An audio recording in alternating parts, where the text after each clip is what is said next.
My last 7 relationships have been abusive.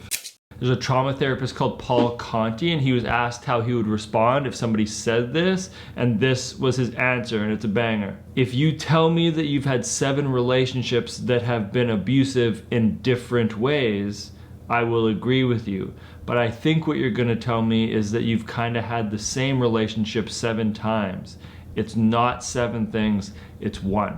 And this is not meant to shame the person for repeating a pattern, and it is not meant to excuse their past partner's abusive behavior. Rather, it is to shed light on why we as humans can sometimes fall into a repetition of unhealthy relational patterns. What happened in the original abusive relationship was so emotionally overwhelming that our brain has to work extra hard to try to make rational sense of it, which breeds shame. I must have brought this on myself, this must be what I deserve, etc., etc. So now the charge of the original trauma is now combined with the shame associated with trying to make sense of the original trauma, and together they form this kind of internal emotional infection. So if our body is holding trauma and our brain is trying to make sense of it, one of its approaches may be to attempt to recreate the original trauma scenario, but to make it go a different way. And the making it go a different way part is important, because this isn't just us willingly going into toxic relationships. The striving, as we see in a lot of mental health stuff, the striving or the intention behind it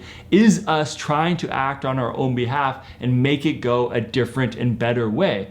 It's just that the paths that seem available to us are themselves impacted and influenced by the trauma too. So to break the pattern, for real, and to really ensure that our next relationship will be a healthy one, the path may have to go through the trauma, but with support, and this is to ensure that the trauma, and its accomplice, the shame, are both safely discharged.